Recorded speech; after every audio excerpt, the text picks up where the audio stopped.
வணக்கம். இந்த வீடியோவில் என்ன பார்க்க போறோம்னா, இந்தியன் கான்ஸ்டிடியூஷன் ஏன் லென்த்தியஸ்ட் கான்ஸ்டிடியூஷனா இருக்கு அப்படின்றத இந்த வீடியோவில் பார்க்க போறோம். நம்ம வேர்ல்டுல இருக்க எல்லா கான்ஸ்டிடியூஷனையும் கம்பேர் பண்ணும்போது இந்தியாவோட கான்ஸ்டிடியூஷன் தான் லாங்கஸ்ட் ரிட்டன் கான்ஸ்டிடியூஷன் அப்படின்னு கூறப்படுது. இது எதனாலனா ஃபர்ஸ்ட் வந்துட்டு யூனியனுக்கும் ஸ்டேட்டுக்கும் சிங்கிள் கான்ஸ்டிடியூஷன் வந்து உருவாக்கியிருக்காங்க. இந்தியா வந்து யூனியன் சென்ட்ரல் கவர்மெண்ட்டுக்கும் சரி ஸ்டேட் கவர்மெண்ட்டுக்கும் சரி வந்து சிங்கிள் கான்ஸ்டிடியூஷன் உருவாக்கியிருக்காங்க.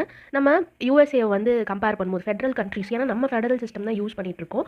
இது வந்து பின்னாடி இந்த ஃபெடரல் அப்படின்றதுக்கு வேர்டுக்கெல்லாம் மீனிங் பார்ப்போம். இப்போ ஃபெடரல் கண்ட்ரிஸ் மாதிரி யூஎஸ்ஏ மாதிரியான கண்ட்ரிஸ்லாம் வந்து ஸ்டேட்டுக்குன்னு தனியாக ஓன் கான்ஸ்டியூஷன் வச்சிருக்கும் போது இந்தியா மட்டும் ஒரு டீடைல்டான கான்ஸ்டியூஷன் 2 லெவல்லையுமே கவர் பண்ணுற மாதிரி எழுதியிருக்கு. ஸோ இது அதோட லென்த்தை வந்து இன்க்ரீஸ் பண்ணுது. அடுத்து வந்து accommodation of India's rich diversity. நமக்கு தெரியும் நம்ம வந்து அதிக வேறுபட்ட ஒரு நாடு, அதை எல்லாத்தையும் இதுக்குள்ளே கொண்டு வரணுன்றதால அதுவும் வந்து இதை ரொம்ப லென்த்தாக ஆக்கி விட்டுருச்சு.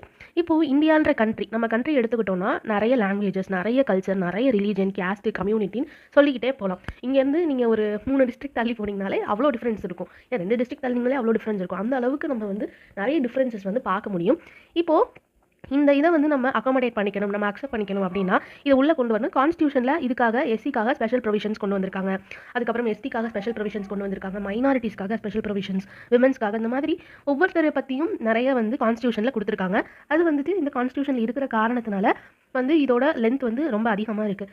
இது ஏன் கொடுக்கப்பட்டிருக்குன்னா இவங்களை ப்ரொடெக்ட் பண்ணணும், ஸ்பெஷலாக ப்ரொடெக்ட் பண்ணணும். இவங்களுக்கான ஆர்டிகல்ஸ், ஷெடியூல்ஸ் இவங்களுக்கு தனியாக வந்து ஸ்பெசிஃபிக்காக கொடுத்துருக்காங்க. ஓகே, இப்போது 2 விஷயம் பார்த்தோம். ஒன்று என்னென்னா யூனியனுக்கும் ஸ்டேட்டுக்குமான கான்ஸ்டியூஷனை இதில் இன்க்ளூட் பண்ணியிருக்காங்க. அதுக்கப்புறம் வந்து டைவர்ஸையான கண்ட்ரியான நமக்கு எல்லாத்தையுமே அகாமடேட் பண்ணுற மாதிரி இன்க்ளூட் பண்ணியிருக்காங்க. அடுத்து அட்மினிஸ்ட்ரேட்டிவ் ப்ரொவிஷன்ஸையும் இதில் தான் கொடுத்துருக்காங்க. அட்மினிஸ்ட்ரேட்டிவ் ப்ரொவிஷன்ஸ்னால் இப்படி தான் வந்து அரசு வந்து நடக்கணும், இப்படி தான் வந்து கவர்மெண்ட்டோட ஸ்ட்ரக்சர், இதுதான் கவர்மெண்ட்டோட பவர், ஐஏஎஸ் ஐபிஎஸோட சர்வீஸ் இப்படி தான், எமர்ஜென்சி ப்ரொவிஷன் இதுதான், சென்டருக்கும் ஸ்டேட்டுக்குமான ரிலேஷன்ஷிப் இதுதான் அப்படின்றதெல்லாமே இந்த ஒரே புக்கில் டீட்டெயில்டாக கொடுத்துருக்காங்க.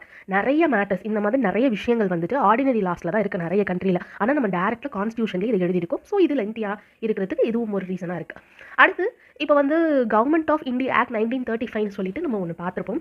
நான் வந்து இதை பற்றி இன்னும் வீடியோ போடலை, ஏன்னா இது வந்துட்டு ஹிஸ்ட்ரியில் கவர் பண்ணுறது ஈஸியாக இருக்கும்னு நினச்சி நான் இன்னும் வீடியோ போடல.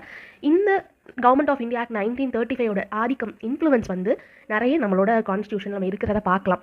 ஓகே, நம்ம வந்து அவங்களோட இன்ஃப்ளூயன்ஸ் வந்து ரொம்ப ஃபெமிலியராக இருக்குன்ற காரணத்துக்காக அதை வந்து நம்ம அதுலேருந்து நிறைய விஷயங்களை பாரோ பண்ணிக்கிட்டோம். ஸோ அதுவே ஒரு பல்கியான டீட்டெயில்டான ஒரு டாக்குமெண்ட் தான். அதுலேருந்து இதை வந்து நம்ம காப்பி பண்ணி, பாரோ பண்ணி நமக்கு தகுந்த மாதிரி சேஞ்ச் பண்ணி அதை அடாப்ட் பண்ணுற காரணத்தினால சைஸ் வந்து இன்னும் இன்க்ரீஸாக இருக்குது அப்படின்னு சொல்லிட்டு, அதிகமாக இருக்குது அப்படின்னு சொல்லிட்டு சொல்கிறாங்க. ஓகே, இதுதான் வந்துட்டு ரீசன்ஸ். நெக்ஸ்ட் வீடியோவில் நம்ம இதை பற்றி இன்னும் டீட்டெயிலாக பார்க்கலாம். இதுக்கப்புறம் சாலியன்ட் ஃபீச்சர்ஸ் தான் பார்த்துட்ருக்கோம். Okay, thank you.